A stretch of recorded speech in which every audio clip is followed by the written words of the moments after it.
प्रेक्षको नमस्कार. मी राहुल चौबे संचेती हॉस्पिटलमध्ये आपलं सगळ्यांचं स्वागत करतो आजच्या लाईव्ह वेबिनारमध्ये.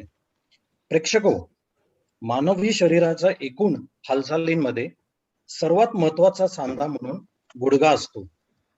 वयोमानाप्रमाणे गुडघांच्या सांध्यामध्ये असलेले दोन हाडातील कुरचा झिजून गेल्यामुळे हाडातील घर्षणा वाढते.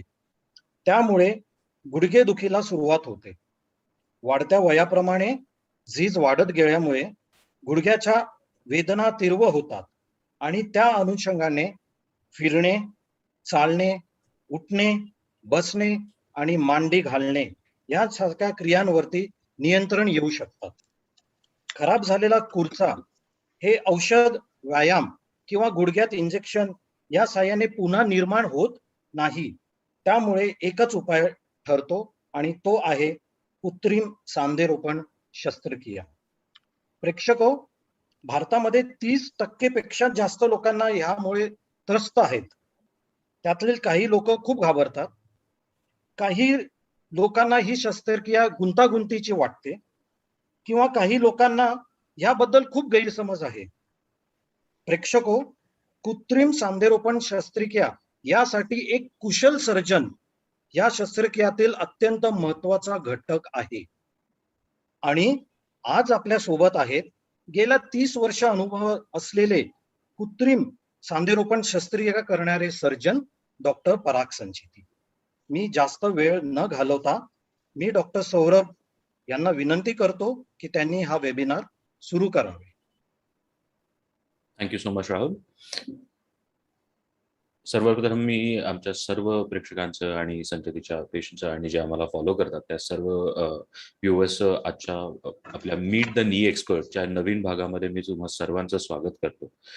आज आपण ज्या विषयावर बद्दल बोलणार आहोत तो खूप मेडिकल किंवा टेक्निकल विषय न घेता आम्ही गुडघ्याच्या सर्जरीबद्दल किंवा गुडघ्याच्या वेदनांबद्दल काय गैरसमज लोकांच्या मनात असतात याच्याबद्दल बोलण्याचा आजचा आपला हा टॉपिक आहे. सो ज्या वेळेला मेडिकल नॉलेज किंवा कुठल्याही गोष्टीबद्दल माहिती घेण्याची पहिली वेळ येते त्यावेळेला एकतर आपले नातेवाईक किंवा गुगल या दोन सोर्सेसच्या थ्रू आपण ती माहिती जमा करतो आणि बऱ्याचदा हे दोन्ही सोर्सेस चुकीचे ठरू शकतात आणि त्यातनं आपल्याला बरेचसे गैरसमज, बरीचशी चुकीची माहिती मिळते. आणि असे अनेक जेव्हा जेव्हा आम्ही पेशंट्सना भेटतो त्यावेळेला असे अनेक प्रश्न विचारले जातात ज्याच्याबद्दल लोकांच्या मनात गैरसमज असतात, भीती असतात. म्हणूनच आज आम्ही ठरवलं की आपण पराग सरांचा वेळ घेऊन त्यांना हे सगळे प्रश्न विचारूया आणि त्यांच्याकडनं जाणून घेऊया की हे सगळे गैरसमज खरे आहेत, खोटे आहेत आणि त्याच्याबद्दलची ऍक्च्युअल माहिती काय हे आपण आज डॉक्टर पराग संचेती यांच्याकडनं जाणून घेणार आहोत. Parag sir, thank you so much for taking the time out आणि joining us yet again in the new episode of Meet the Knee Expert. Thank you so much for joining us today. धन्यवाद. Thank you Saurabh. मी नेहमी वाटच बघत असतो की महिन्याचा शेवटचा रविवार कधी येईल आणि 5 कधी वाजतील आणि मी माझ्या श्रोत्यांशी कधी बोलू शकेल. So thank you very much. बोलायचं सर, जसं मी आता म्हणत होतो की खूप सारे प्रश्न लोकांच्या मनात येतात आणि ज्या वेळेला नी रिप्लेसमेंट ज्याच्याबद्दल विचार केला जातो तेव्हा सगळ्यात आधी त्या फॅमिलीमध्ये कोणाची नी रिप्लेसमेंट झाली आहे का किंवा गुगलवर मी टाकून बघतो, असं करून बरीचशी माहिती गोळा केली जाते. तर तुम्हालाही असे अनुभव येत असतील की पेशंट येऊन प्रश्न विचारतात, तर एखादा असा काही एक्सपिरियन्स आमच्याबरोबर शेअर करू शकाल का की अबाउट काय लोकांच्या मनात एवढी भीती का असते? नक्कीच. सर्वप्रथम मी सांगू इच्छितो की जेव्हा आम्ही रुग्ण तपासतो आणि त्याला शस्त्रक्रिया करण्याचा निर्णय आम्ही त्याला सांगतो की आता हे ऑपरेशन आता करावं लागेल, आपण इतके दिवस वाट पाहिली, गोळ्या दिल्या, थोडे दिवस इंजेक्शन काही देऊन पाहिलेत, पण आता काही होत नाही आणि हे ऑपरेशन करायला पाहिजे. जेव्हा आम्ही म्हणतो की ऑपरेशन करायला पाहिजे की एक कुठल्याही सर्वसाधारण माणसाच्या मनात एक भीती असते, बाबा ऑपरेशन नको, डॉक्टर काय पण करा पण ऑपरेशन न करता बरं करा. आणि जास्तीत जास्त प्रयत्न माझा असाच असतो की ऑपरेशन शिवायच मी गुडघेदुखी बरे करतो. पण समटाइम्स गुडघेदुखी खूप वाढते, हाडाची झीज 4थ्या टप्प्यात जाते, चालता येत नाही आणि मग अशा वेळेस ऑपरेशन हे करावं लागतं. आणि जेव्हा ऑपरेशन करायचा निर्णय मी देतो तेव्हा रुग्णाच्या मनात खूप प्रश्न निर्माण होतात आणि साहजिक आहे, व्हायलाच पाहिजे की माझे हाडे खूप ठिसूळ आहेत तर मला ही शस्त्रक्रिया सोसेल का, वजन खूप जास्त आहे मला कंबर पण दुखते, माझ्या पायात सायटिकाचं दुखणं आहे, तर मग गुडघ्याचा आधी करू का कमरेचा आधी करू? माझं वय आता जवळजवळ 80 आहे, तर हे ऑपरेशन सूट होईल का? किंवा माझं एवढं कमी वय आहे, मग एवढ्या कमी वयात हे ऑपरेशन होतं का? मला डायबिटीज आहे, ब्लड प्रेशर आहे, अशा काही गोष्टीत मग ऑपरेशनला रिस्क किती आहे? मग दोन्ही गुडघे दुखतात, मग एकच बदलायचा का दोन्ही बदलायचे? असे खूप सारे प्रश्न असतात. आणि जसं आता राहुलजींनी सांगितलं की त्यांना गुगलवर ते सर्च करू शकतात किंवा त्यांच्या घरी कोण नातेवाईक असतो किंवा काही सल्लागार असतात आणि ते त्यांच्या परीने त्याची उत्तरं त्यांना दिलेली असतात. अरे बापरे, हे ऑपरेशन करू नको, हे सक्सेसच होत नाही, ऑपरेशन तर चालूच शकणार नाही, म्हणजे एक भीती त्यांच्या मनात घातलेली असते. त्यामुळे जेव्हा हा निर्णय मी त्यांना सांगतो की ऑपरेशन करायचंय, मग त्यांना तेवढा वेळ देऊन त्यांच्या प्रश्नांची उत्तरं देणं हे फार जरुरी होतं. कारण खूप गैरसमजुती त्यांच्या मनात असतात, मिथ्स ज्याला आपण म्हणतो, आणि दोज मिथ्स हॅव टू बी क्लॅरिफाईड. त्या गैरसमजुती त्यांच्या क्लॅरिफाय करायला पाहिजे आणि फॅक्ट्स काय आहेत, म्हणजे सत्य परिस्थिती काय आहे हे त्यांना सांगितलं पाहिजे. आणि ते जेव्हा त्यांना व्यवस्थित सांगितलं जातं आणि मग त्यांना जेव्हा विश्वास बसतो की नाही, हे ऑपरेशन माझ्या चांगल्यासाठी आहे, आणि त्यांचे मिसकन्सेप्शन जे आहेत, म्हणजे गैरसमजूत जी आहे ती जेव्हा दूर होते, मग तो रुग्ण त्या शस्त्रक्रियेला तयार होतो. अगदी अगदी बरोबर सर. आणि जे काही तुम्ही आता हे कॉमन प्रश्न विचारले, मी जेव्हा पेशंटशी बोलत होतो जस्ट टू अंडरस्टँड आपल्या या आजच्या भागासाठी, की काय काय त्यांच्या मनामध्ये असे भ्रम असतात किंवा गैरसमजुती असतात, त्याच्यापैकी बऱ्याचशा गोष्टी माझ्यासमोर आल्या आणि त्याच मी आता एक एक करून तुम्हाला विचारणार आहे. हो हो. आणि तसंच रुग्णांचेही काही प्रश्न असतील तर आपण प्लीज चॅट बॉक्स मध्ये टाका. राहुलजी ते आमच्यापर्यंत पोहोचवतील. आणि कोणाचेही काही प्रश्न असेल तर शेवटी आपण प्रश्न उत्तराला यावेळेस आज जास्त वेळ दिलाय, म्हणून मी काही कुठला असं लेक्चर पण आज देत नाहीये, कुठले स्लाइड्स नाहीयेत, पॉवर पॉईंट नाहीये, कारण शेवटी आपण प्रश्नांसाठी वेळ खूप ठेवलेला आहे. पण तरी आधी काही डॉक्टर सौरभचे जे प्रश्न त्यांच्याकडे ऑलरेडी आलेत ते आधी आपण घेऊया. Yes sir. एक खूप कॉमन गैरसमज मी म्हणेन जो लोकांकडनं विचारला गेला, तो म्हणजे की गुडघा दुखायला लागला एक वयाच्या साधारण 55-60 वर्षानंतर गुडघा दुखायला लागला, तर त्यांना असं वाटतं की वय वाढलंय आता गुडघा दुखणारच. So knee pain is just part of getting old. So असं बऱ्याचशा लोकांच्या मनात आहे. इज इट ट्रू की वय वाढलं की गुडघा दुखणारच का? आता ह्याच्यात दोन गोष्टी आहेत. म्हणजे वय वाढलं की गुडघा दुखणारच हे सत्य नाहीये. पण वय वाढलं की हाडाची जी गुडघ्याचे जे आवरण असतं त्याची झीज होणार हे मात्र खरं आहे. आता ती झीज किती प्रमाणात कुठल्या रुग्णात किती होते, किती जास्त किती कमी होते हे आपल्या कंट्रोलमध्ये नाही. दुसरं म्हणजे जी झीज झाल्यामुळे त्याला किती दुखापत आहे, दुखणं किती, हे आपल्या कंट्रोलमध्ये नाही. पण झीज ही मात्र सगळ्यांना होणार. आणि टू अ सर्टन एक्सटेंट आपण नेहमी म्हणतो गुडघेदुखी आणि पाठदुखी हे कधी ना कधी सगळ्यांना होणारच. म्हणून वयाच्या 65-70 या वयानंतर गुडघ्याच्या आवरण जे असतं, गुडघ्याचे जे कार्टिलेज कोटिंग जे आम्ही म्हणतो, त्या कोटिंगला झीज येते. ती झीज झाल्यामुळे एकमेकांवर ते हाड घासतं, गुडघा घासतो आणि मग गुडघा दुखतो. त्यामुळे थोडंफार प्रमाणात हे सत्य आहे की गुडघा हा थोडा दुखणारच. पण काही काही रुग्णांमध्ये एक पेन बेअरिंग कॅपॅसिटी म्हणा किंवा त्यांचा पेन थ्रेशोल्ड खूप असतो. म्हणजे झीज झाली तरी ते म्हणतात नाही मी सगळं करतो, गुडघा दुखतच नाही. आणि काही लोकांमध्ये जस्ट थोडी जरी झीज झाली तरी गुडघा खूप दुखतो. So that is a little variation from patient to patient. त्यामुळे झीज ही सगळ्यांमध्ये डॉक्टर सौरभ ही होतेच, पण त्याच्यामुळे होणार पेन हे व्हेरिएबल आहे. Some patients get lot of pain, some patients don't get any pain and some patients get little pain. तर हे व्हेरिएबल आहे खूप. बरोबर सर. दुसरा खूप कॉमन मिसकन्सेप्शन जे पेशंटशी बोलताना माझ्या लक्षात आलं की आणि आपल्याला असे प्रश्न पण आले की नी सर्जनकडे जायला नको, कारण की सर्जनकडे गेलो तर सर्जन सर्जरीज करायला सांगतील. तर हे कितपत खरं आहे? प्रत्येक तुमच्याकडे आलेल्या पेशंटला सर्जरीची गरज लागते का? नाही. So the short answer is नाही. म्हणजे सगळ्याच गुडघेदुखीच्या रुग्णांना शस्त्रक्रिया करायला लागलो तर मला रोजच्या 100 सर्जरीज करायला लागतील, कारण सर्वसाधारणपणे मी 100 पेशंट बघतो दिवसातून. तर सगळ्यांनाच शस्त्रक्रिया करायला लागलं तर मग हे आयुष्य कमीच पडेल. तर असं बिलकुल नाहीये की गुडघेदुखी इज इक्वल टू सर्जरी. पण एक रुग्णाच्या मनात भीती असते, बाबा सर्जनकडे नको जायला. पण जेव्हा माझ्याकडे पेशंट येतो मी त्यांना बऱ्याच वेळा म्हणजे 80% ऑफ द टाइम्स त्याला शस्त्रक्रिया लागत नाही. आणि औषधांनी, गोळ्यांनी, इंजेक्शननी ते आपण आधी 2 लेक्चर्समध्ये हो. सांगितलेलं आहे की कसं गुडघेदुखी बरी करू शकतो. पण ते 20% लोकांना सर्जरी लागते.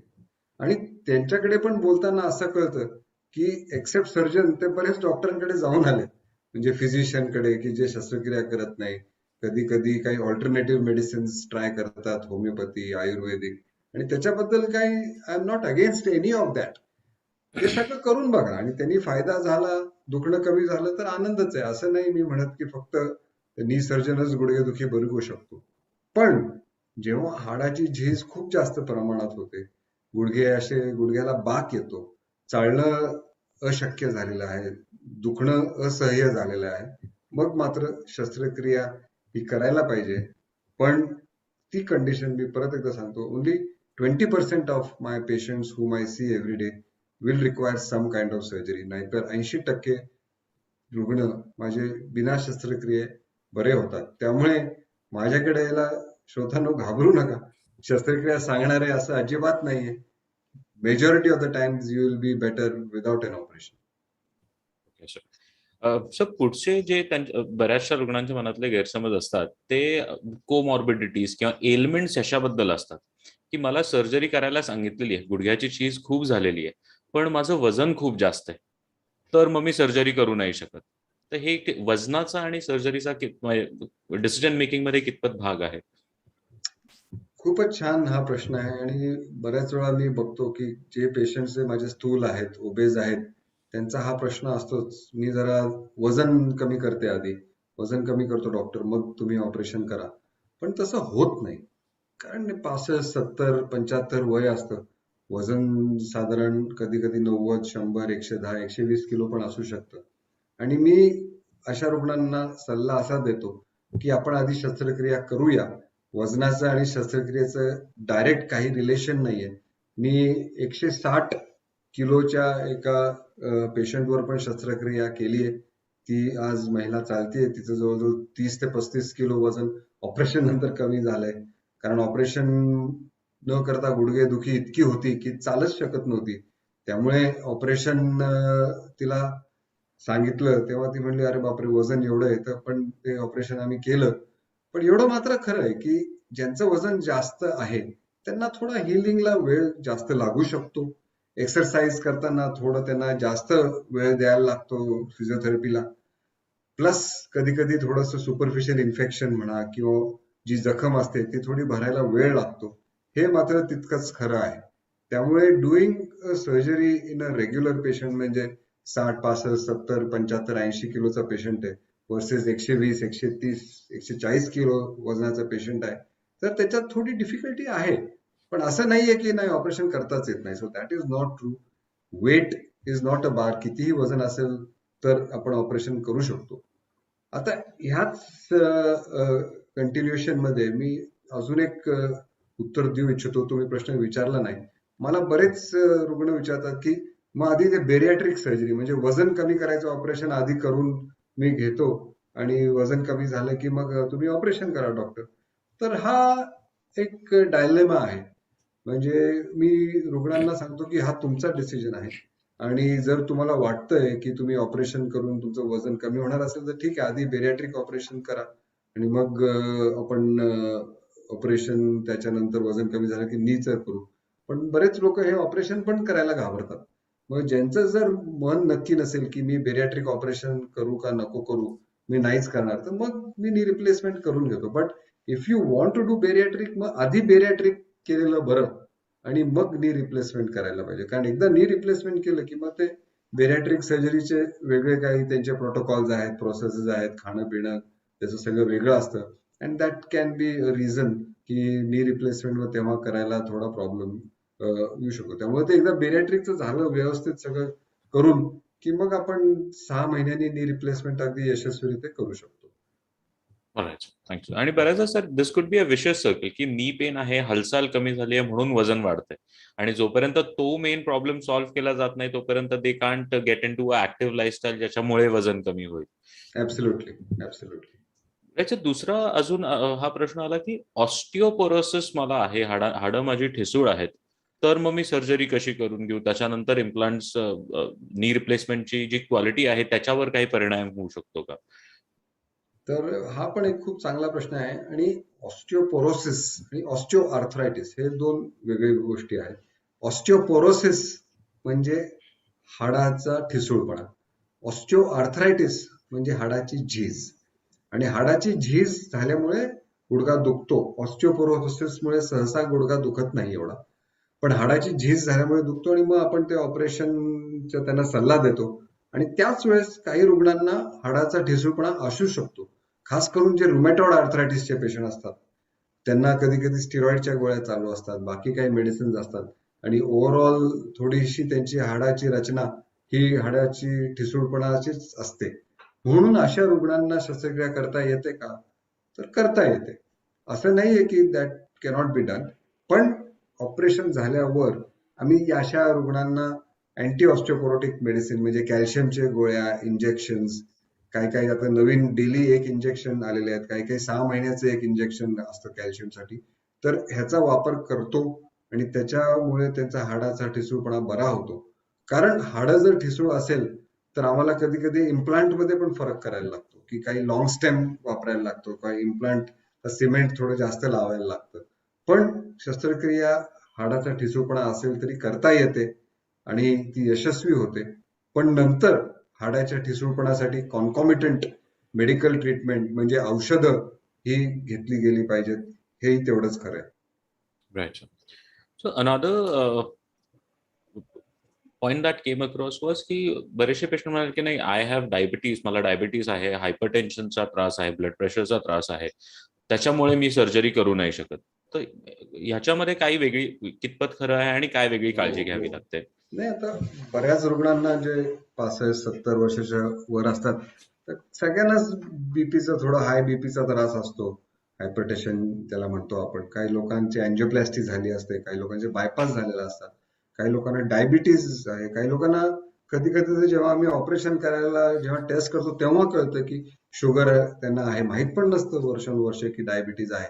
HbA1c जे नॉर्मल 6 असतं ते 12-13 होतं. तर असं असताना ऑपरेशन करणं योग्य आहे का, करू शकतो का, हा प्रश्न नेहमी पेशंटच्या मनात असतो आणि त्याचं उत्तर अगेन करू शकतो.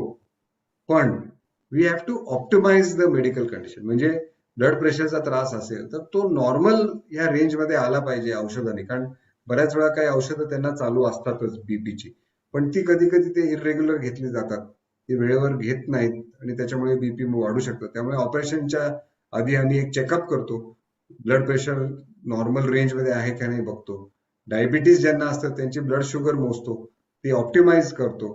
तर लोकांना काही कार्डियाक प्रॉब्लेम असतील तर ते कार्डिओलॉजिस्ट कडनं एक चेकअप करून घेतो. आणि once there is a green signal from the anaesthetist जे भूल रोग तज्ज्ञ आहेत, green signal physician MD doctor कडनं, कार्डिओलॉजिस्ट कडनं, त्यांचे काही नेहमीचे फिजिशियन फॅमिली डॉक्टर असतात, पण त्यांना सगळ्यांना दाखवून मेडिकल कंडिशन ऑप्टिमाइज करून मग ते ऑपरेशन आम्ही करतो. बऱ्याच पेशंट्स कधी कधी डायलिसिसवर असतात, लोकांना किडनीचे आजार असतात, बऱ्याच लोकांना वेगवेगळे प्रकारचे काही लिव्हर प्रॉब्लेम असतात, कोलेस्ट्रॉल हाय असतं. त्यामुळे ऑपरेशनला कुठलंही मेडिकल कंडिशन ही कॉन्ट्राइंडिकेशन नाही. बट दॅट डझंट मीन की we can ignore it. Rheumatoid arthritis असतं, त्याच्यात काही काही मेडिसिन्स चालू असतात, मिथोट्रिक्सिट चालू असतं, काही काही मेडिसिन्स ते मला ऑपरेशनच्या आधी 2 आठवडे थांबवायला लागतात. त्यामुळे whatever the medical condition, it is not that we cannot operate. We can definitely operate, but they have to be optimised. Cardiac issues बरेच लोकांना असतात, आम्ही मग ECG काढतो, 2D एको काढतो, त्यांचं इजेक्शन सिस्टॉलिक फॅक्टर किती आहे बघतो, कधी कधी डोब्युटामिन स्ट्रेस एको करतो की त्याच्यामुळे काय त्यांची हार्टची कंडिशन कसं आहे, इस्किमा काय होतोय का, आणि मग सगळं ओके करून ऑपरेशन करतो आणि ते यशस्वी होतं. बरोबर. सो पुढचे माझे 2-3 प्रश्न सर इम्प्लांटच्या लाईफ बद्दल आहेत, की बदललेल्या गुडघ्याचं आयुष्य किती असतं याच्याबद्दल बरेचसे काही गैरसमज लोकांच्या मनात होते. तर पहिली गोष्ट म्हणजे की 70 वर्ष झाल्यानंतरच नी रिप्लेसमेंट केली जाऊ शकते, त्याच्यामुळे मी आता करायचं थांबलो आहे. तर हे कशामुळे हा गैरसमज आहे आणि हे कितपत खरं आहे? तर पहिला प्रश्न जो तुमचा होता की एक लाईफ ऑफ द इम्प्लांट त्याच्याबद्दल राईट. थोडं बोलतो आणि मग एज याच्याबद्दल थोडं बोलतो की कुठलाही रुग्णाला की तो विचारणारच की हे ऑपरेशन केल्यावर किती टिकणार. काही लोकांची अशी समजूत असते की हे लाईफ लॉंग आहे. काही लोकांना वाटतं की हे दर 2-3 वर्षांनी बदलावं लागेल. बट द रियालिटी इज की हे जे ऑपरेशन नी रिप्लेसमेंटचं केल्यावर सर्वसाधारणपणे 18 ते 20 वर्ष ते व्यवस्थित चालतं. म्हणजे that is the life span or the period of the durability of the knee joint. मग दुसरा प्रश्न येतो की मग त्याच्यानंतर काय. आता माझं वय फक्त 55 आहे, मग 75 झाल्यावर काय. तर one more time knee replacement, ज्याला आम्ही रिव्हिजन नी रिप्लेसमेंट म्हणतो, ते करू शकतो. And that is also equally successful. आणि त्यामुळे कुठल्याही एज मध्ये, coming to your second question, आम्ही हे ऑपरेशन करतो. आणि आपण आता काही रुग्णांशी नंतर चर्चा करणार आहोत. तर आपल्याकडे जे सुनू मॅडम जॉईन होणार आहेत आणि वर्माजी जॉईन होणार आहेत. सुनू मॅडमचं ऑपरेशन 36 या वर्षी मी केलं होतं, त्यांना रुमॅटॉइड आर्थरायटिस होता. वर्माजी जे आहेत त्यांचं 79 या एज मध्ये मी ऑपरेशन केलंय. त्यामुळे एज इज नॉट अ बार. जर त्या रुग्णाला गुडघ्याची दुखापत खूप आहे, त्याचं दैनंदिन जीवन पूर्ण विस्कळीत झालेलं आहे, क्वालिटी ऑफ लाईफ खराब झाली, तर at any age I will operate. And the youngest patient I have done was one haemophilia, म्हणजे त्याला ब्लड क्लॉटिंगचा प्रॉब्लेम होता. 21 इयर्स ऑफ एज, 21 वर्षाच्या ह्याच्यात केलंय. आणि maximum is 91 years of age. आणि त्या ऑपरेशन नंतर तो माणूस गाडी चालवून गोव्याला गेला. So that is the kind of age variation which we can see. So एजला काही मर्यादा नाहीये, फक्त रुग्णाची मनाची तयारी पाहिजे. त्याला मनापासून ऑपरेशन करायची एक आतून इच्छा झाली पाहिजे. त्यांची मुलं सांगतायत, नातेवाईक सांगतायत म्हणून नाही. मी त्याला फार मानतो की जर रुग्ण मला आतून वाटलं नाही आता माझा गुडघा खूप दुखतो, डॉक्टर तुम्ही ऑपरेशन करा, ते ऑपरेशन नेहमीच सक्सेसफुल होतं. पण कधी कधी काय होतं की रुग्णांचे मुलं मुली असतात, ते अमेरिकेहून आलेले असतात, तेव्हा त्यांना 1 महिना वेळ असतो कुठं की नाही लगेच ऑपरेशन करा. पण आई वडिलांची तयारीच नसते ऑपरेशनची. म्हणून मी नेहमी त्यांना सांगतो की जरी तुमची मुलं आली तर ठीक आहे, ते परत येतील 6 महिन्यांनी. तुम्ही तुमची मनाची तयारी करा. तुमचं वय 60 आहे का 20 आहे का 80 आहे त्याला काही नाही. At any age I can make this surgery successful. पण तुम्हाला आतून ती शस्त्रक्रिया करायची तीव्र इच्छा झाली पाहिजे, मग ती नक्कीच यशस्वी होईल. Thank you so much for answering that. Sir, अजून एक कॉमन प्रश्न जो आला की दोन्ही गुडघे एकत्र बदलले जाऊ शकतात किंवा नाही, आणि बेस्ड ऑन व्हॉट हा डिसिजन घेतला जातो? हो, हा खूपच चांगला प्रश्न आहे. म्हणजे बरेच वेळा काय काय रुग्ण असतात की ते मला म्हणतात नाही डॉक्टर दोन्ही एकदम करायचंय. आणि कधी कधी ऍक्च्युली दोन्ही गुडघे करायची जरूर असते, पण रुग्ण म्हणतो नाही नाही एका वेळेस एकच करा बाबा, दोन्ही नको. So to answer your question, दोन्ही गुडघे एकत्र आम्ही बदलू शकतो. पण तुम्ही समजून घ्या की एक गुडघा बदलताना शरीरावर काही स्ट्रेस येतो. म्हणून आपण मगाशी म्हणलो की medical condition, diabetes, sugar, BP हे सगळं आपण ऑप्टिमाइज करायला पाहिजे. आणि 2 ऑपरेशन एकदम झाले तर बॉडीवर जास्त स्ट्रेस येऊ शकतो. त्यामुळे medical condition assessment is very important. दोन्ही गुडघे आम्ही एका वेळेस बदलू शकतो. एक गुडघा बदलायला 25-30 मिनिटं लागतात मला. दोन्ही गुडघे म्हणजे 1 तासात दोन्ही गुडघे बदलून होतात. त्याला काही प्रॉब्लेम नाहीये. प्रॉब्लेम काय आहे की तो मेडिकली फिट आहे का, ती शस्त्रक्रिया तो रुग्ण ती सोसू शकेल का, तो टॉलरेट होईल का ती सर्जरी. त्याला काही शुगर प्रॉब्लेम आहेत, बीपी आहेत, कार्डियक इश्यूज आहेत, अँजिओप्लास्टी झाली आहे, बायपास झालाय, रक्त पातळीच्या गोळ्या चालू आहेत, शुगर कंट्रोलमध्ये नाही, किडनीचे प्रॉब्लेम आहेत, डायलिसिस चालू आहे, त्यांचं इजेक्शन सिस्टॉलिक फॅक्टर कमी आहे. तर मग अशा रुग्णांना एका वेळेस एक ऑपरेशन केलेलं बरं. तर सर्वसाधारण माझ्या क्रायटेरिया काय आहेत, 70 इयर्सचं एक कट ऑफ मी ठेवलंय. 70 पेक्षा जास्त असेल तर एका वेळेस एक ऑपरेशन मी करतो. समजा 2 मेडिकल प्रॉब्लेम पेक्षा जास्त असतील, म्हणजे डायबिटीज, बीपी आहे, दोन्ही आहेत, तर मग एका वेळेस एक करतो.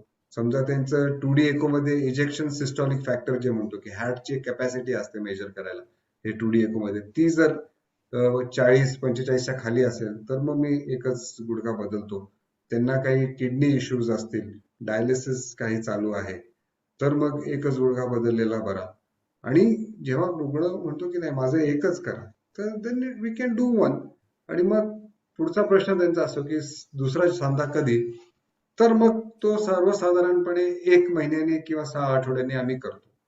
4 to 6 weeks is the duration we should wait. Minimum 3 weeks, maximum up to 6 weeks. नंतर आपण थांबलो तरी मग दुसरी शस्त्रक्रिया करू शकतो, कारण ती बॉडी तोपर्यंत रिकवर होते आणि मग परत एकदा तो जो सर्जिकल स्ट्रेस असतो ती बॉडी तो सहन करायला परत तयार होऊ शकते. So that is how I would deal with patients who require both नी रिप्लेसमेंट्स. तर शॉर्ट आन्सर करू शकतो, फक्त मेडिकली पेशंट फिट आहे की नाही हे बघणं जरुरी आहे. Thank you so much sir. Sir आता पुढचे 2-3 प्रश्न I'm going to ask are about recovery after knee replacement surgery. ह्याच्याबद्दल लोकांच्या मनात खूप गैरसमज आहेत. So one of which being की सर्जरी झाल्यानंतर अनेक महिने लागतात नॉर्मली परत चालायला लागायला. तर हे कितपत खरं आहे आणि काय ऍक्च्युअल टाइमलाईन आहे? हो हो हो बरेच रुग्ण हे विचारतात की आता ऑपरेशन झालं की मी कधी उभा राहणार, कधी चालणार, मी गाडी कधी चालवणार, वाहन कधी चालवणार, बाहेर कधी जाता येईल, फ्लाईटमध्ये कधी जाता येईल, ट्रॅव्हल कधी करता येईल, हे खूप प्रश्न असतात आणि साहजिक आहे, असायलाच पाहिजे. आणि लोकांची गैरसमज असते, नाही ऑपरेशन केलं म्हणजे आता 2-3 महिने घरीच बसायचं, तर ते अजिबात तसं नाहीये. Once the operation is done, we make the patient walk the next day. म्हणजे आज ऑपरेशन झालं तर पेशंटची तयारी असेल त्या दिवशी संध्याकाळी पण आम्ही चालू, पण सर्वसाधारणपणे नेक्स्ट डे मॉर्निंग आम्ही पेशंटना चालवतो. आणि पहिले काही दिवस वॉकरनी चालवतो, आठवडा 10 दिवस 15 दिवस, मग स्टिकनी चालवतो आणि 3 आठवड्यात तो नॉर्मल त्याच्या ऍक्टिव्हिटीज 1 महिन्यात पूर्णपणे स्वावलंबीपणे करू शकतो. So that is the reality. लोकांना गैरसमजूत आहे की नाही ऑपरेशन झालं की एक तर 15 दिवस झोपूनच राहायला लागतं, तर असं अजिबात नाही. ऑपरेशनच्या दुसऱ्या दिवशी तो चालतो. म्हणजे काही काही पेशंट तर कमोड चेअरवर पण दुसऱ्या दिवशी बसायला लागतात, टॉयलेटलाही जायला लागतात. आणि आजकाल तर पेशंट तिसऱ्या दिवशी आम्ही कधी कधी डिस्चार्ज पण करतो. बऱ्याच वर्षांपूर्वी आम्ही 2 आठवडे रुग्णांना ऍडमिट करायचो, मग काही वर्षांपूर्वी 7 दिवस, आता तर 3 ते 4 दिवसात पण पेशंट घरी जाऊ शकतो. आणि वाय? कारण he can do the activities independently आणि पेन खूप कमी आहे, रिकव्हरी चांगली आहे. आणि त्याचं कारण की आता जे आम्ही प्रोसिजर ऑपरेशन करतो, we optimise the pain control. दुखणं फारच कमी असतं आणि लगेच तो पेशंट स्वतः चालू शकतो नेक्स्ट डे. त्यामुळे अजिबात तुम्ही मनात असं काही घेऊ नका, जे काही माझे श्रोते रुग्ण ऐकत आहात की ऑपरेशन नंतर 15-20 दिवस, महिना झोपून राहायला लागतं, रिकव्हरी लेट होते, ऑपरेशन नंतर जे मी काय करत होतो ते मला करता येणार नाही, अशी एक गैरसमज असते. तसं काही नाहीये. तुम्ही 2 व्हीलर 4 व्हीलर 1 महिन्यानंतर चालू शकता, ट्रॅव्हल करू शकता, विमानाने जाऊ शकता, रेल्वेने जाऊ शकता, काहीच प्रॉब्लेम नाहीये.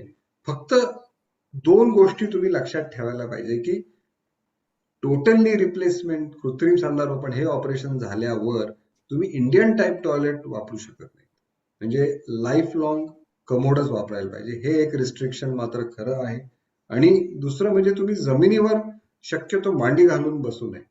म्हणजे तुम्ही कोचवर बसलाय, गादीवर बसलाय, मांडी घालून बघताय टीव्ही वगैरे किंवा, तर त्याला हरकत नाहीये, पण जमिनीवर बसू नये. आणि त्याचं कारण काय की बसता येत नाही मांडी घालून हे कारण नाहीये.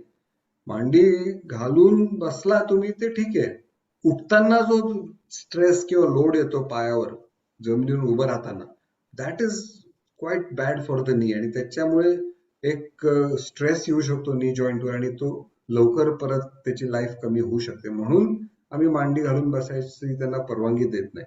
एखादं इव्हेंट काही असेल, फॅमिलीमध्ये काही पूजा असेल, काही लग्न कार्य असेल, तर 6 महिन्यातून एखाद दिवस खाली बसले तर ठीक आहे, पण नॉट डेली. ते एवढे 2च रिस्ट्रिक्शन आहेत की मांडी घालून खाली बसायचं नाही आणि इंडियन टाईप टॉयलेट वापरायचं नाही. बाकी they can do there regular routine activities very very fast. Next day they can walk. आणि 3 आठवड्यात तर माझे रुग्ण कामालाही जातात, काही परत त्यांचं सगळं व्यवस्थित जीवन चालू होतं. सर तुम्ही रिकव्हरीचे सगळ्याच जे काही माझ्याकडे पुढचे 2-3 प्रश्न होते त्याचं पण तुम्ही ऑलरेडी छान ह्या एका प्रश्नातनं उत्तर दिलेलं आहे. सो मला वाटतं आपण आपल्या आजच्या कार्यक्रमाच्या पुढच्या सेगमेंटकडे आता वळूया, ज्याच्यामध्ये आम्ही सर तुम्ही ऑपरेट केलेल्या 2 पेशंटला रिक्वेस्ट केलं की जर का तुम्ही वेळ काढून थोडा आज आपल्या प्रेक्षकांशी बोलू शकाल तर प्लीज कम ऑनलाईन. सो त्यांनी आपलं they have agreed to do so. So मला वाटतं ते वर्माजी जॉईन झाले होते, पण ते परत ही okay. Will have to join back. Rahul, yes. तुम्ही त्यांना फोन करू शकता का? आय थिंक तोपर्यंत somebody will have to call them. तोपर्यंत मला वाटतं हो. सुनू मॅडम जॉईन झाल्यात. We yes. Can introduce her. So, Sonu ma'am, if I can request you to turn on your video and audio. Right. So first Yes, of all, thank you so much for agreeing to join us today. आणि आम्हाला sure. मला basically प्रेक्षकांना अशा सरांकडनं तर आम्ही प्रत्येक वेळेलाच ऐकतो, पण ज्यांच्यावर सरांनी सर्जरी केलेली आहे त्यांना सर्जरीच्या आधी काय त्रास होत होते आणि आता सर्जरी नंतर how quality of life has improved हे जेव्हा एखाद्या प्रत्यक्ष व्यक्तीकडनं ऐकायला मिळतं त्यावेळेला लोकांना जास्त गैरसमज त्यांचं दूर व्हायला मदत होते. त्याच्यासाठी we requested you to join us today and thank you so much for graciously agreeing to it. Sure, my pleasure. Before she answers, म्हणजे सुनीता मॅडमना दोन्ही गुडघ्याची दुखापत होती. त्यांना रुमॅटॉइड आर्थरायटिसचा त्रास होता आणि जेव्हा मी पहिल्यांदा त्यांना पाहिलं त्यांचं वय फक्त 34 होतं. 1-2 वर्ष आम्ही थांबलो आणि नंतर मग 36-37 या वयात त्यांची पहिली गुडघ्याची शस्त्रक्रिया झाली आणि 1 वर्षांनी दुसऱ्या गुडघ्याची शस्त्रक्रिया झाली. तर आमवाताची त्यांची केस आहे. तर आपण सुनू मॅडम कडनंच ऐकूया की काय त्यांची प्रतिक्रिया होती, ऑपरेशन नंतर काय फायदा झाला, नाही झाला. Can you please tell us, Sunita ma'am? So just as a prologue to that, काय एक्झॅक्टली तुम्हाला सर्जरीच्या आधी काय त्रास होता याच्याबद्दल जर का तुम्ही थोडं सांगितलं तर that will be really great. Sure. सगळ्यांना नमस्कार. Good evening. I hope everybody is able to hear me. Yes. Okay. तर जसं डॉक्टर पराग यांनी सांगितलं, मला रुमॅटॉइड आर्थरायटिस म्हणजे सांधेवात आपण ज्याला म्हणतो, तो आजार आहे आणि तो लगभग आज 10-15 वर्ष झाले त्याला. त्याच्यामुळे मला दुसरे जॉईंट्स मध्ये पण त्रास असतं आणि त्याच्यामुळे मला जे माझे गुडघे होते म्हणजे एक गुडघा जो लेफ्ट नी होता माझा तो त्याला खीज झाली होती खूप जास्त आणि त्यामुळे मला काहीही करता येत नव्हतं. म्हणजे खूपच दुखणं म्हणजे अशक्य दुखणं आणि तीव्र अशी वेदना ज्याला आपण म्हणतो तशी वेदना होती आणि आम्ही 1-2 वर्ष मी पण ते अवॉइड केलं. म्हणजे मी दुसऱ्या डॉक्टरांकडे गेले जे रुमॅटॉलॉजिस्ट असतात, म्हणजे जे स्पेशलिस्ट असतात रुमॅटॉइड आर्थरायटिस या आजाराचे, आणि त्यांनी मला आधी स्टेरॉइड्स आणि बाकी सगळी औषधं दिली. त्याच्यामुळे मला 1 वर्ष असं थोडंसं बरं वाटलं, पण ती कंडिशन काही माझी इम्प्रूव्ह झाली नाही. नंतर मी डॉक्टर पराग यांच्याकडे गेले आणि जेव्हा त्यांनी माझा एक्सरे वगैरे करून जी माझी गुडघ्यांची अवस्था होती ती बघून त्यांनी मला लगेचच असं सर्जरी करावं लागेल हा मला ऍडवाइस दिलं नव्हतं त्यांनी. त्यांनी सांगितलं since your age is quite young, आपण 1-2 वर्ष सर्जरी शस्त्रक्रिया पोस्टपोन करू शकतो आणि त्याच्यासाठी देर आर डिफरंट इंजेक्शन ज्याला सिनोव्हियस म्हणतो. ते म्हणजे आपल्या गुडघ्यात जे द्रव्य असतं जे सिनोव्हियम असतं ते कमी झाल्यावर जो आपल्याला खीज येते त्याच्यासाठी हा इंजेक्शन मदतीला येतो. आणि त्यांनी मला 2 असे इंजेक्शन दिले, त्यामुळे मला 1-1.5 वर्ष जरा बरं वाटलं, नो डाऊट. पण त्याच्यानंतर आणि वेदना एवढी जास्ती होती आणि मी 9 to 5 जॉब करायचे. मग त्याच्यामुळे मला कामाला जाताना खाली वर करायला त्रास होतो आणि एवढं म्हणजे मी वॉकरवर चालायला मी सुरू केलं. बट आय वॉज सो अनश्युअर आणि स्कॅर्ड की ह्या वयात सर्जरी केली तर ते कसं जाईल आणि अजून 20 वर्ष म्हणजे 20 वर्षानंतर काय होणार माझं, एक्सेट्रा एक्सेट्रा. त्याच्यामुळे मी सर्जरी केली नव्हती आणि मग एवढी वेदना वाढली आणि कसं असतं की दुसरा जो आपला गुडघा असतो त्याला कमी त्रास होतो. म्हणजे आपण चालताना ऑटोमॅटिकली नॅचरली त्या गुडघ्यावर आपण जास्ती स्ट्रेन घालतो किंवा लोड घालतो. त्याच्यामुळे हळूहळू तो गुडघाही थोडंसं त्याला खीज आलं होतं. पण त्यांनी सांगितलं की लेफ्ट नी जो आहे त्याला आता शस्त्रक्रिया आपल्याला करावीच लागेल, कारण ते खूपच जास्त डिसइंटिग्रेट होऊन त्याला खूप वेदना वाढली होती आणि डेली ऍक्टिव्हिटीज आपण जे करतो ते मला खूपच जमत नव्हतं. त्याच्यामुळे मानसिक ही अशी एक डिप्रेशन आपल्याला साहजिकच आहे, म्हणून आपण एवढं यंग असताना काही करू शकत नाही, ते एक मेंटल डिप्रेशन पण आपल्याला येतं. पण त्यांनी मला सांगितलं की age is not really a bar, आणि तुझी जी सिच्युएशन आहे, जी कंडिशन आहे, ते बघून मला असं वाटतं की आता आपण सर्जरी करायला लागली. आणि ती सर्जरी केल्यानंतर मला एवढं बरं वाटलं की मी लगेच एका वर्षातच मी म्हटलं आता दुसरा गुडघा पण त्याला पण ऑलरेडी पेन वगैरे खूप जास्त वाढत चाललंय, तर आपण हेही करून टाकूया, म्हणजे मला खूप रिलीफ मिळेल आणि मी माझं जे रोजचं काम आहे किंवा जॉब आहे ते नियमितपणे करू शकते. म्हणून मी विदिन 1 इयरच मी दोन्ही गुडघे माझे टोटल रिप्लेसमेंट करून टाकले. Yes. Thank you so much, Anupam, for sharing that whole experience. I'm sure की परत हे सगळं सांगताना it would have been quite painful and traumatic to live through those years again. पण आता कसं वाटतंय म्हणजे सोनू मॅडम, आता पेन तुमचं नाहीये, तुम्ही आता मला दिसतंय गाडीत कुठेतरी आहात, तर आता तुम्ही ट्रॅव्हल करू शकता, आता व्यवस्थित आहे गुडघे आपले? Yes, absolutely. माझ्या दोन्ही सर्जरी आता 5 ते 6 वर्ष झाली आहे आणि मला जिथे वर खाली करायला प्रॉब्लेम नाहीये. डिस्टन्स चालू आहे आणि तुम्ही पाहते मी ऑलरेडी कारमध्ये ट्रॅव्हल करते आणि आज माझा सुमारे 8 ते 10 तासाचा प्रवास आहे. मी जगन्नाथपुरीच्या दर्शनासाठी गेले होते आणि आता मी परत ओरिसा स्टेट वरनं मी झारखंड स्टेटचा माझा प्रवास चाललाय. सुमारे 10 तास ऑलरेडी झाले. मी कारमध्ये आहे, पाठीमागे बसलेली आहे आणि तसं मला काहीच त्रास थोडंफार म्हणजे बिकॉज रुमॅटॉइड आर्थरायटिस असल्यामुळे तुम्हाला थोडंसं स्टिफनेस वगैरे असतंच आणि स्पेशली विंटर मध्ये किंवा रेनी सीझन मध्ये थोडाफार त्रास होतो, पण definitely quality of life has improved a lot. आणि मेंटली ऑल्सो मानसिक ही आपल्याला जे थोडंसं रिलीफ असतं म्हणजे आपण करू शकतो. आणि मी एक by hobby also I am a dancer, तर ते मला आधी होत नव्हतं करायला आणि आता मला ते जमतंय, म्हणून तेही मला एक त्याच्यामुळे मला ते खूप बरं वाटतंय. I am very happy. Thank you to doctor Parag. Definitely. Thank you so much for sharing that, and we hope you continue to pursue your passion आणि जे काही तुम्हाला अजून करायचं that you can continue to do so. Mister Mohanlal Verma जे दुसरे patient आहेत ते पण आपल्या बरोबर आहेत. तर वर्माजी, मी तुम्हाला रिक्वेस्ट करतो की तुमचा ऑडिओ आणि व्हिडिओ ऑन करा.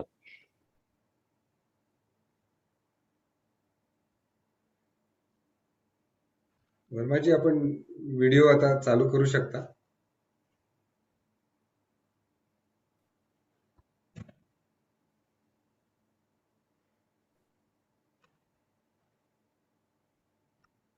ठीक आहे. ते आता आवाज येतोय का Verma ji? I think he will join in a bit. Alright sir. तोपर्यंत जर काही ऑडियन्स प्रश्न आहेत ते आय विल स्टार्ट टेकिंग, आणि जेव्हा वर्माजी जॉईन करतील I will ask him about. तुझा पहिला प्रश्न जो आहे, जॉईन झाले. Yes Varmaji, Namaste. Thank you so much for joining us today. Thank you. थोडा कॅमेरा आपला वरती घ्या म्हणजे चेहरा दिसेल. हा, बस ठीक आहे. सो वर्माजी, मी तुम्हाला हे विचारू इच्छितो की आता तुमचं वय 79 वर्ष आहे आणि त्याच्यानंतर आणि 78व्या वर्षी तुम्ही गुडघ्याची शस्त्रक्रिया करून घेतली. तर काय त्रास होत होता आणि काय गोष्टी करताना अडचण होत होती ज्याच्यामुळे यू डिसाइडेड टू गो आणि डॉक्टर पराग संचेतींना कन्सल्ट करायचा तुम्ही विचार केलात? तर काय त्रास होत होते सर्जरी करायच्या आधी? मला उजव्या गुडघ्याला खूप त्रास होत होता.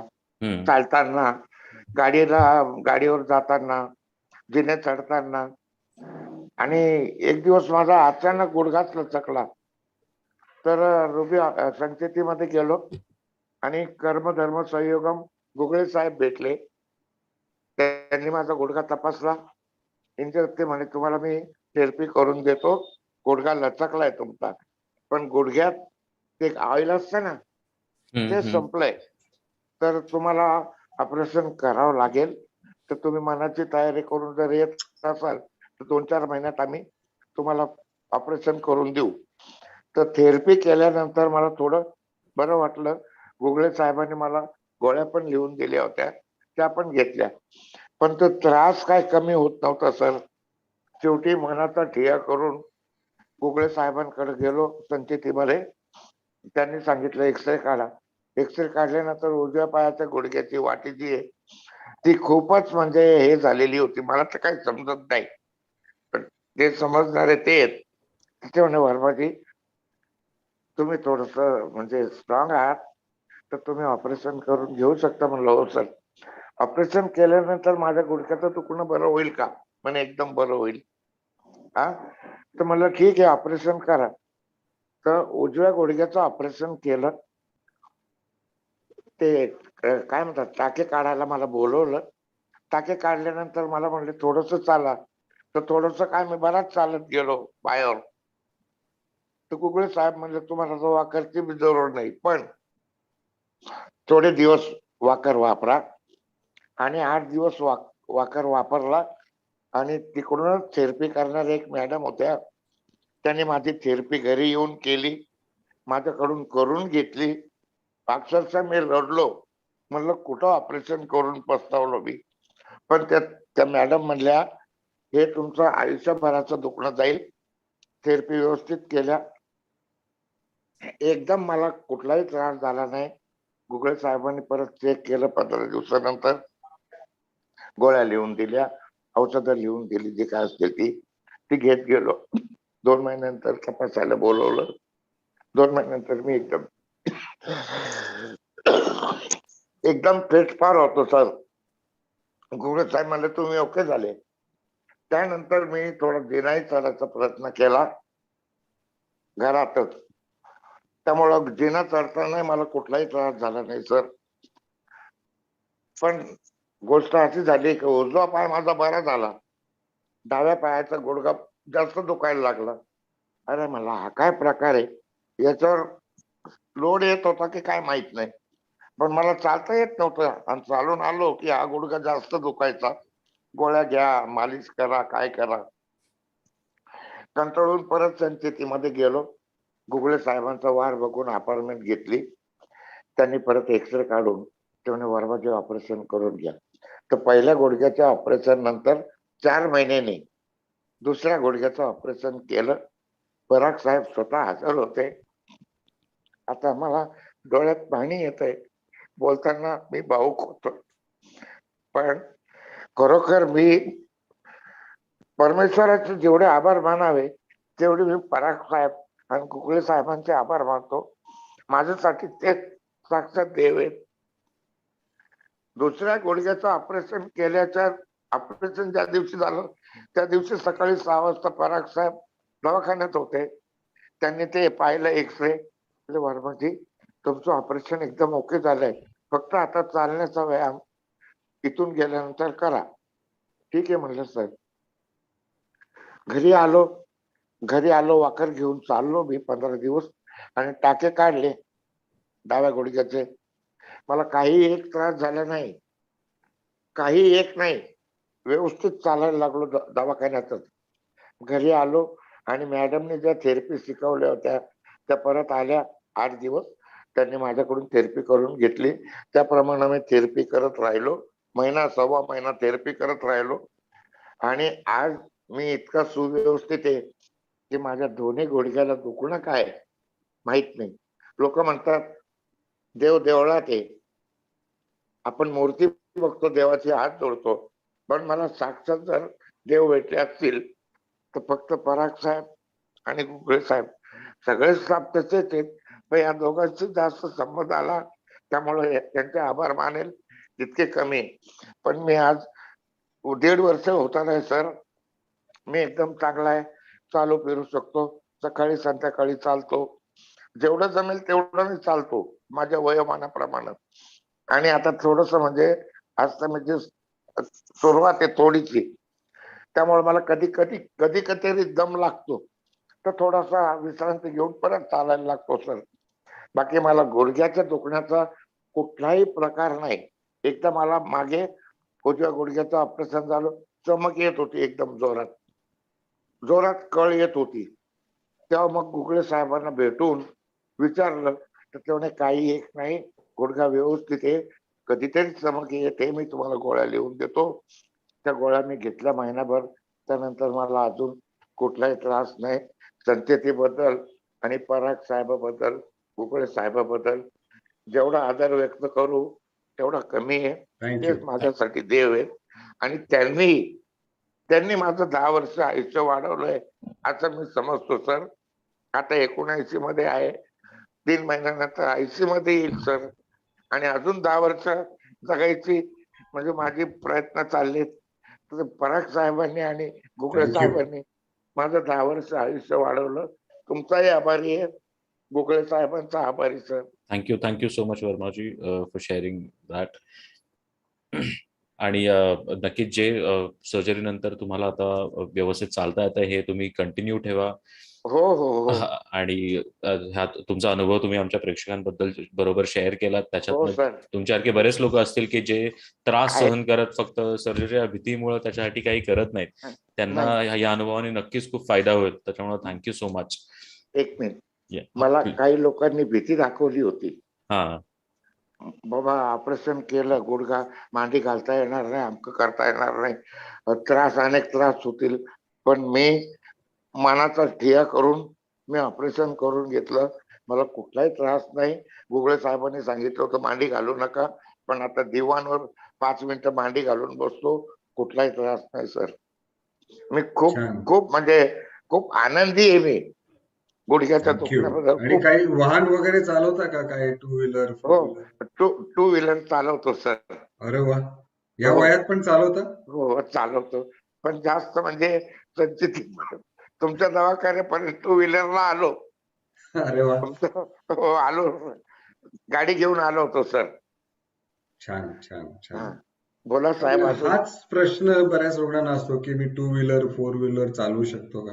आता हा. तुम्ही बघत आहात, हो 80 वय आहे आणि 2 व्हीलर चालवतात. आणि हो बरेच रुग्ण ड्रायव्हिंग पण 1 महिन्यानी 2 महिन्यानी व्यवस्थित करू शकतात. हो हो हो त्यामुळे काहीच प्रॉब्लेम येत नाही. पण एक लोकांच्या मनात एक भीती असते वर्मा हो साहेब, खरंय. की ती बाबा भीती मला दूर व्हावी हो आणि हो माझ्या मनातून मी भीती दूर करून मी दवाखान्यात आलो. हो म्हणजे काय होईल ते होईल, पण माझा हो गुडघा तर सुरळीत होईल. आणि हो गुडघा सुरळीत झाला तर मी सुरळीत राहील.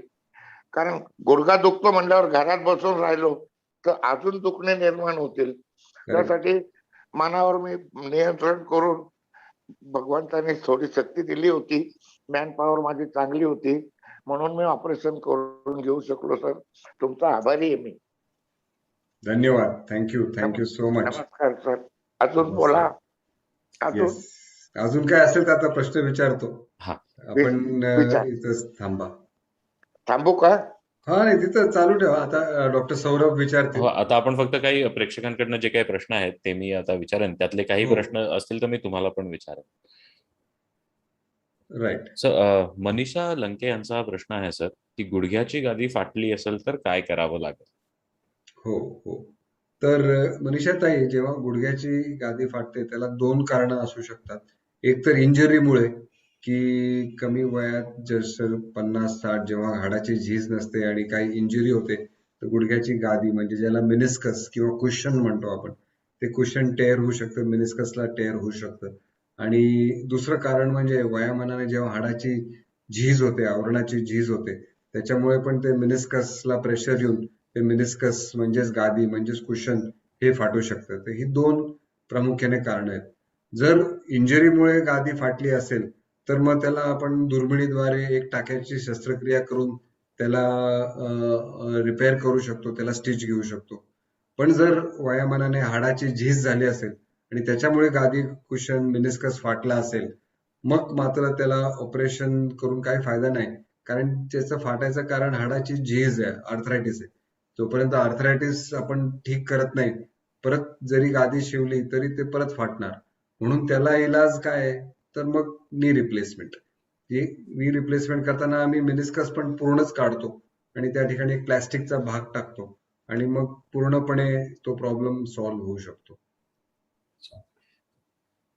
कुशल बोरोळे यांचा हा प्रश्न आहे, की गुडघ्यावर हो. इंजेक्शन घेणं योग्य आहे का आणि या उपचाराचा किती काळ उपयोग होतो? करेक्ट. खूप चांगला प्रश्न आहे कुशल साहेब. तर इंजेक्शन बद्दल पण लोकांच्या मनात खूप गैरसमजत आहेत. पहिले प्रथम त्याला 3 प्रकारचे इंजेक्शन आपण गुडघ्यात देऊ शकतो. एक म्हणजे स्टिरॉइडचं इंजेक्शन, ज्याला आम्ही डेपो म्हणतो, की ते देऊ शकतो. दुसरं इंजेक्शन म्हणजे जे आता सुनू मॅडम सांगत होते, की ऑइल सोडायचं, सिनविस्क म्हणा त्याला, एक विस्को सप्लिमेंटेशन म्हणतो, की गुडघ्यात ऑइल सोडायचं इंजेक्शन. आणि तिसरं इंजेक्शन जे आजकाल लोक म्हणतात की PRP, म्हणजे प्लेटलेट रिच प्लाझ्मा, जे रक्त काढून ते आटून ते परत गुडघ्यात इंजेक्ट करतो आपण. So that is PRP injection. तर हे 3 प्रकारचे इंजेक्शन आहेत आणि ह्या इंजेक्शनचा नक्कीच फायदा आहे. पण ह्या इंजेक्शननी गुडघेचे झीज पूर्वरत होऊ शकते का?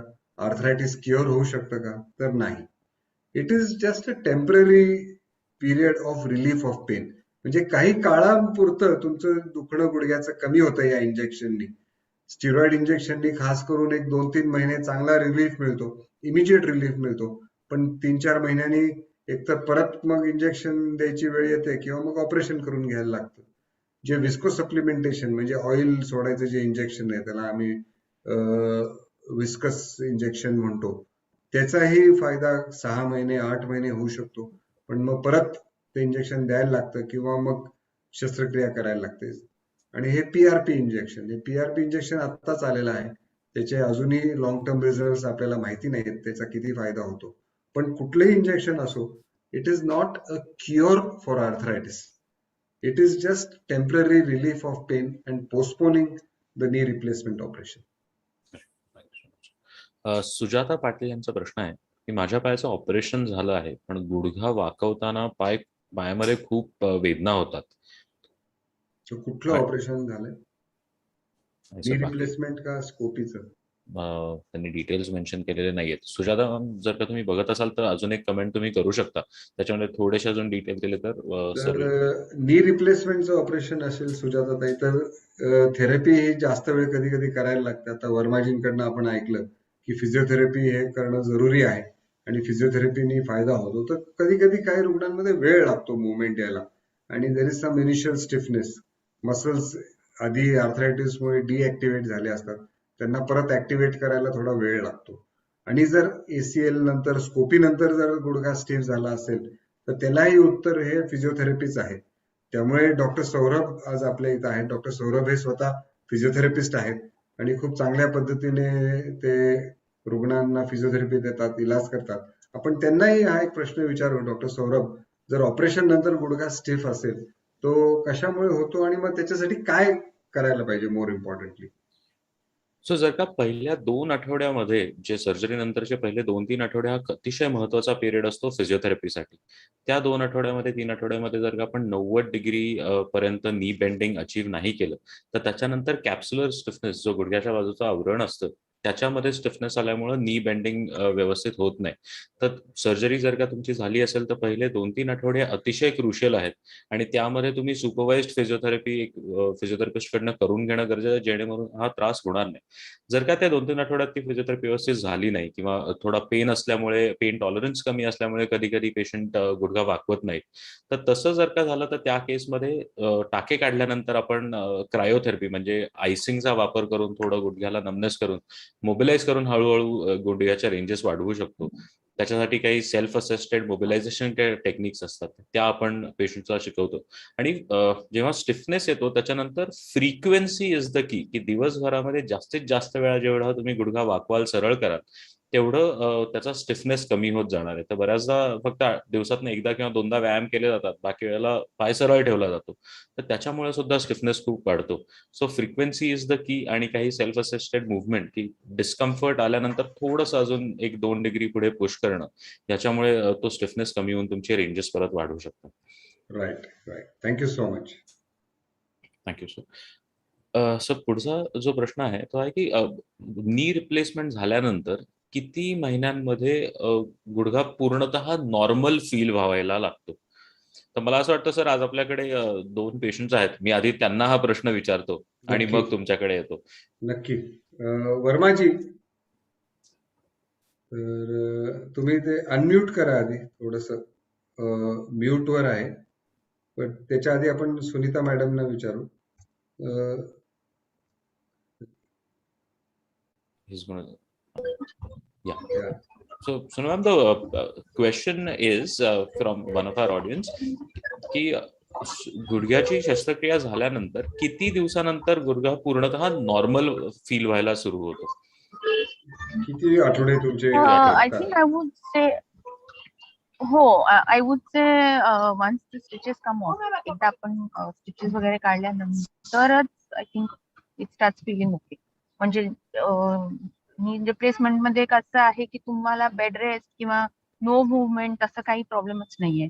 Immediately first day the physiotherapy starts आणि next day they make you walk so that there is the joint molds itself, the implant molds itself.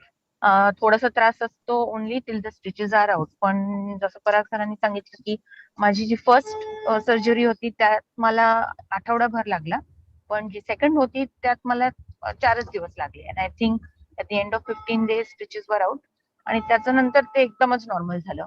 आणि असं म्हणजे त्याच्यानंतर असं काही वाटतच नव्हतं की आपल्या पायात आपला गुडघा नाहीये, इट्स अन आर्टिफिशियल थिंग. म्हणजे ते तेवढं नॉर्मल होतं. थोडंसं Nice. डिस्कम्फर्ट वगैरे ते फक्त स्टिचेस असेपर्यंतच, त्याच्यानंतर मला तसं काही वाटलं नाही. थँक्यू. आणि मानसिकता आपली जी मानसिकता आहे किंवा जी मेंटल स्ट्रेंथ आहे, विल पॉवर आहे, that plays a very important role. कारण आपल्याला असं वाटलं पाहिजे की आता मला 10 दिवसात मला चालायचंय, मला बाहेर जायचंय. तसं जर आपलं विल पॉवर असेल तर I think recovery is faster. कारण काही लोकांना थोडंसं पेन बेरिंग थ्रेशोल्ड कमी असतं, त्याच्यामुळे ते जास्त पायाला यूज करत नाही की मला दुखेल किंवा मला काहीतरी त्रास होईल. त्याच्यावर पण रिकव्हरी डिपेंड करते. Okay okay, thank you so much. Verma ji, आप अनम्यूट करू शकता का? तुम्हाला फक्त अनम्यूट करायला लागेल. ते एक बटन दाबायला लागेल, जसं तुमचा आवाज येईल मग. थांबा एक हा, मिनिट आलं आले. आलं आलं आलं. तर हा, तुम्हाला प्रश्न असा विचारायचा आहे की आपण ऑपरेशन नंतर किती आठवड्यांनी, किती दिवसांनी तुमचा गुडघा असा नॉर्मल तुम्हाला वाटायला लागला? ऑपरेशन जे मी ऑपरेशन केलं हा त्याच्यानंतर, ऑपरेशन मी केल्यावर किती दिवसांनी तुम्हाला ते नॉर्मल वाटलं? 10 दिवस तर घरी होतोच. टाके काढल्यानंतर घरी आलो, वॉकर घेऊन चाललो आणि तुम्हीच मला सांगितलं होतं ज्या दिवशी ऑपरेशन चांगलं झालंय म्हणले, वर्माजी तुम्ही व्यायाम करणं जरुरी आहे, हे तुम्हीच सांगितलं होतं. आणि तोच भाग डोक्यात ठेवून therapy करून ऑपरेशन नंतर किती दिवसांनी तुम्हाला नॉर्मल वाटायला लागले? किती दिवस लागले ऑपरेशन नंतर? साधारण 15 दिवसानंतर 15 दिवस. So 15 चालायला days is लागलो. what also Sonu ma'am also felt that much is the period. मी सर्वसाधारणपणे तेच सांगतो डॉक्टर सौरभ की 15 दिवस ते 3 आठवडे हा पिरियड आपण दिला पाहिजे. हो, आणि तोपर्यंत हिलिंग होऊन जातं. हो पण वर्मा साहेब बोला. मला 15 दिवसानंतर मी वॉकर सोडून दिला आणि पायी चालायला लागलो. अरे वा, हो, फारच छान. आणि तुम्हीच म्हणले होते जेवढे चालाल तेवढा तुमचा गुडघा व्यवस्थित होईल. बसून राहिलात तर मग काय उपयोग नाही आमच्या ऑपरेशनचा. आमच्या ऑपरेशनचा काही उपयोग होणार नाही. त्यासाठी तुम्हाला व्यायाम आणि चालणं जरुरी आहे. हे ऑपरेशन झाल्याच्या दिवशी सकाळी 6 वाजताच तुम्ही मला हॉस्पिटलमध्ये बोलले होते सर. आणि थँक्यू.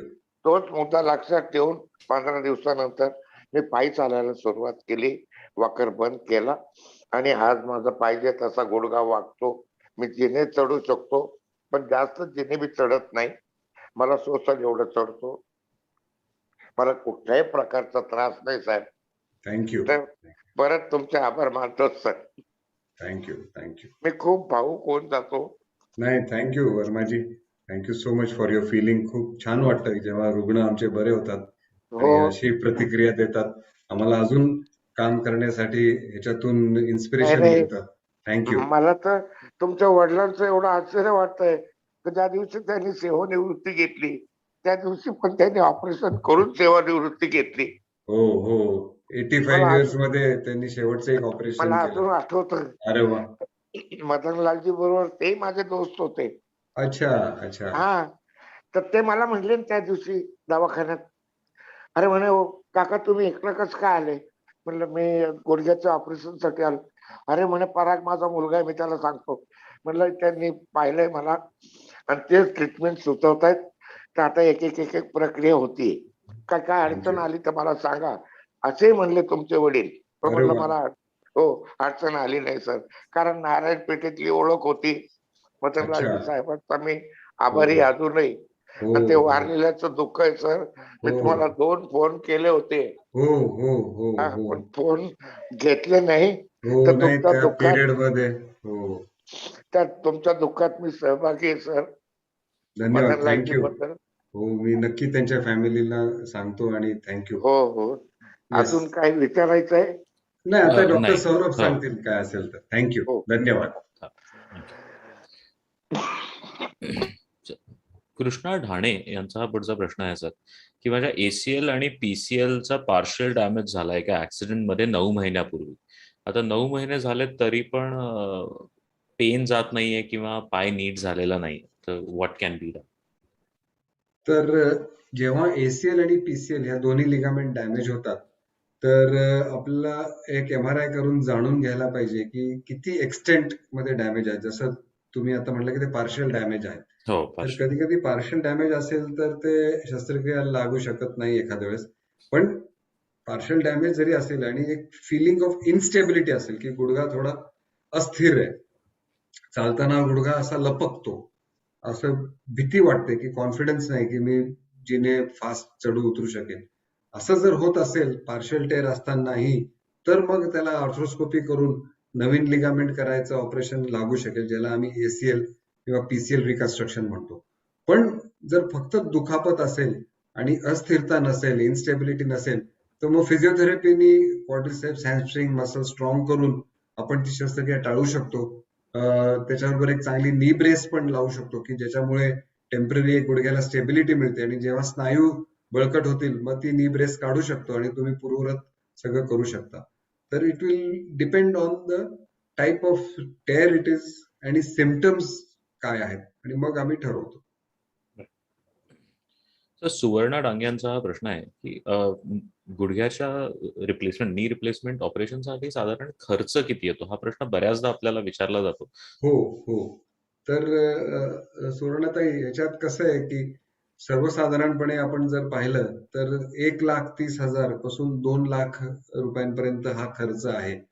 आमच्याकडे 2 बनावटीचे सांधे आहेत. एक इंडस जो आमच्या वडिलांनी डिझाईन केलाय, त्याला इंडस जॉईंट आहे, आणि एक इम्पोर्टेड जो आम्ही अमेरिकन कंपनीचा जॉईंट वापरतो, झेमर किंवा स्मिथ अँड नेफ्यू, हा दुसरा जॉईंट आहे. तर दोन्हीमध्ये सर्वसाधारणपणे 30-40,000 रुपयाचा फरक आहे. इंडियन जो आहे, जो आम्ही इंडियात मॅन्युफॅक्चर करतो, त्याचे ओव्हरहेड्स कमी असल्यामुळे त्याचा खर्च जॉईंटचा कमी आहे, पण क्वालिटी त्याचीही चांगली आहे. तर सर्वसाधारणपणे 1,20,000 पासून 2,00,000 रुपयांपर्यंत खर्च येतो. हॉस्पिटलमध्ये साधारण 4 दिवस राहायला लागतं. तर दिस इज द अप्रॉक्सिमेट एक्सपेंडिचर. मला थँक्यू सर. हे बऱ्याच लोकांना हा प्रश्न नेहमी आपल्याला येतो, तर नक्कीच याच्यामुळे त्यांना डिसिजन मेकिंग मध्ये मदत होईल. हा जो प्रश्न आहे की मी पराग सरांनी सांगितल्यापासून 2005 पासून शूज मध्ये सोल वापरतो आणि त्यांनी सांगितल्यापासून त्याप्रमाणे पायाचा व्यायाम पण करतो, परंतु सध्या मला गुडघेदुखी आणि पूर्ण एक बाजू पायापासून मानेपर्यंत दुखते आहे. तर राईट. तर बऱ्याच वेळा आम्ही बघतो की गुडघेदुखीचं कारण गुडघ्यात नसून कधी कधी पायात असतं. म्हणजे पायाचं व्यंगत्व असेल, ज्याला पाय थोडेसे असे व्हॅल्गस म्हणतो, वॅरस म्हणतो, फ्लॅट फूट असतो, केवस असतात, अशा काही काही डिफॉर्मिटीज असतात. मग त्याला अप्रोप्रिएट फुटवेअर जर दिलं तर मग त्याचा परिणाम गुडघ्यांवर पण होतो आणि गुडघेदुखी कमी होते. हे मी खूप रुग्णांमध्ये पाहिलं आहे. तर जेव्हा केव्हा मी गुडघेदुखीचे रुग्ण बघतो, मी सगळ्यांच्या पायाची पण तपासणी करतो की तिथं काही फ्लॅट फूट नाही ना, काही हॅलक्स व्हॅल्गस किंवा काय पायाचं काही डिफॉर्मिटी नाही ना. ते जर असेल तर it is very important to first correct that. कारण लोडिंग जे गुडघ्याचं असतं ते पायामार्फतच आपण खाली जमिनीत वजन जातं. त्यामुळे तर जर लोडिंग अबनॉर्मल असेल मग गुडघेदुखी होऊ शकते.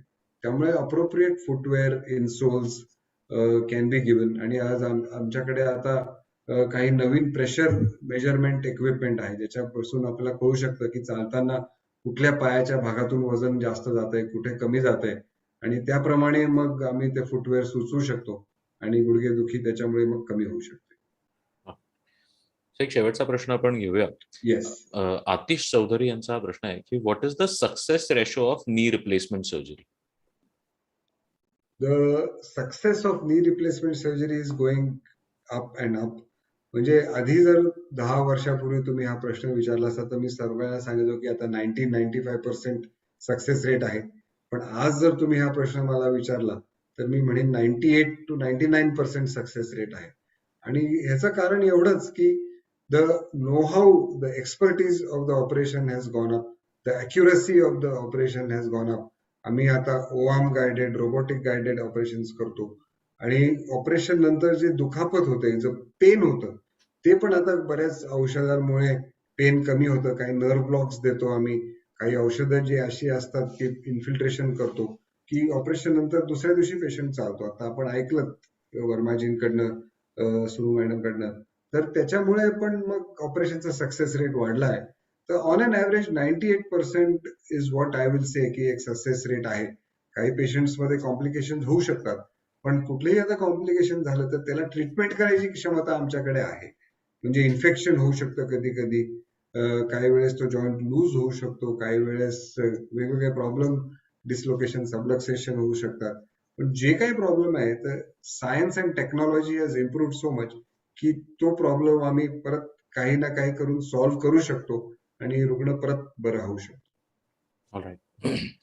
So thank you so much. आज आपण तुम्ही जास्त वेळ दिलात ऑडियन्स क्वेश्चनसाठी. We have already run over our regular time. So thank you so much Parag sir once again for taking the time out आणि interacting with the audience. आणि खूप साऱ्या गैरसमजांबद्दल किंवा मिथ्स बद्दल तुम्ही ऍक्च्युअल माहिती दिली की का हे गैरसमज नसले पाहिजेत आणि का पेशंटनी मनामध्ये भीती बाळगू नये. त्याचबरोबरीने वर्माजी आणि सुनू ma'am, you also joined us today आणि तुमच्या स्वतःच्या अनुभवातनं अनेक प्रेक्षकांचे अनेक प्रश्न आणि भीती आणि गैरसमज नक्कीच दूर झाले असतील. त्याच्यासाठी thank you so much for joining us today. आणि I thank all of you for a wonderful session आणि a very interactive informative session today. Thank you so much. Thank you doctor Sure. Saurabh. Thank you for having me. Thank you Sonu ma'am for joining. आणि मला आज एवढंच सांगून या कार्यक्रमाचा अंत करायचा आहे की कुठलीही मनात तुमच्या काही ऑपरेशन वगैरे भीती असेल तर ती तुमच्या डॉक्टरांना विचारा. कारण काय आहे की जी भीती आहे ती जोपर्यंत तुमच्या मनातून जात नाही तोपर्यंत ते तुम्हाला ती भीती खात राहणार आणि त्याच्यामुळे मग ऑपरेशनच्या रिझल्टवर फरक येऊ शकतो. त्यामुळे व्हॉट एव्हर इट इज, तुम्ही तुमच्या डॉक्टरांचा वेळ घ्या, त्यांना म्हणा माझे हे 5 प्रश्न एका कागदावर लिहून आणा आणि ते प्रश्न अगदी विचारा. कारण त्या प्रश्नाचं उत्तर मला खात्री आहे तुमच्या डॉक्टरकडे असणार आहे ते. आणि ते एकदा त्यांनी तुम्हाला व्यवस्थित उत्तर दिलं की तुमच्या मनाची ती भीती जाईल आणि ऑपरेशनचा रिझल्ट तुम्हाला नक्कीच चांगला येईल. आणि there are so many misunderstanding, myths, misconceptions जे आपण म्हणतो की लोकांना काही भ्रम आहे, लोकांना काही गैरसमजुती आहेत, तर त्या नक्कीच तुम्ही तुमच्या डॉक्टरांकडनं सोडवून घ्या. आणि तुम्हाला जर माझ्याशी काही संपर्क साधायचा असेल तर राहुल, तुम्ही त्यांना माझा ईमेल आयडी किंवा मोबाईल नंबर द्या. ते तुम्हाला प्रश्न आपल्याला विचारू शकतात आणि आपण त्यांना प्रश्नाची उत्तरं नक्की देऊया. कारण शेवटी एक डॉक्टराचं काम काय आहे की त्यांचा रुग्ण चांगला झाला पाहिजे आणि रुग्णाला चांगलं करणं हे फक्त शस्त्रक्रियेने होत नाही. त्याच्यासाठी त्यांच्याशी एक संवाद साधला पाहिजे, त्यांच्या मनात काही त्यांचे प्रश्न असतील त्याचा उलगडा केला पाहिजे, त्यांना ऑपरेशन नंतर एक दिलासा द्यायला पाहिजे, मगच तो रुग्ण चांगला होतो. त्यामुळे कोणालाही जर आज जे माझे कार्यक्रम हा ऐकत आहात, काही डाऊट्स आहेत, काही शंका आहेत, तर तुम्ही प्लीज संपर्क साधा. राहुल चौबे आता तुम्हाला सगळ्यांना नंबर पाठवतील, माझा ईमेल पाठवतील. समक्ष जर भेटायचं असेल तर अपॉइंटमेंट घेऊन भेटू शकता. आणि नक्कीच तुमच्या मनातल्या काही शंका असतील त्या जर मी दूर करू शकलो तर मला त्याचा नक्कीच आनंद आहे. पुन्हा एकदा I want to thank Helios for organising this programme. Helios आता खूपच चांगली सेवा त्यांच्या रुग्णांना देत आहेत. कारण होम सर्व्हिस हा एक नवीन कॉन्सेप्ट आहे. ऑपरेशन एकदा झालं की रुग्णाला परत हॉस्पिटलला यायची गरज पडत नाही, कारण आजकाल टाके पण घरी काढले जातात हिलिओसद्वारे. फिजिओथेरपी घरी त्यांना देऊ शकतो. आता ते नवीन त्यांचा एक उपक्रम आहे की अँटी स्किड बाथरूम्स. म्हणजे बऱ्याच वेळा काय आम्ही बघतो की जे वयस्कर रुग्ण आहेत ते घसरून पडतात कारण त्यांच्या वॉशरूम मध्ये टाईल्स थोडे घसरणारे असतात. तर त्यांनी हिलिओसनी एक नवीन उपक्रम चालू केला आहे की how to convert the washrooms to a safe environment. म्हणजे पेशंटला घसरून पडायची जी एक भीती असते ती नाहीशी करू शकतो आणि ते प्रिव्हेंटिव्ह ट्रीटमेंट करतात. तर तीही ते उपक्रम ते राबवत आहेत. मला हिलिओसला परत एकदा मनापासून धन्यवाद द्यावंसं वाटतं आणि thank you for arranging this programme doctor Saurabh, Rupal ma'am आणि संचेती हॉस्पिटलचे राहुल चौबे. तुम्ही पण खूप चांगल्या पद्धतीने ह्या कार्यक्रमाला हातभार लावता आणि ऑर्थो टीव्हीचे Ashok Shyam, thank you very much. I look forward की आता शेवटच्या रविवारी पुढच्या महिन्यात परत 5 वाजता आपली भेट होईल. धन्यवाद. Thank you so much, sir. And thank you everyone for joining us today. We will come back to you on the last Sunday of the next month. Meet the knee experts on Naveen episode घेऊ. तोपर्यंत keep following us on Sancheti hospitals Facebook page, Instagram handle. त्याच्यावर आम्ही खूप सारे information आणि अशा वेगवेगळ्या events बद्दल माहिती शेअर करत असतो.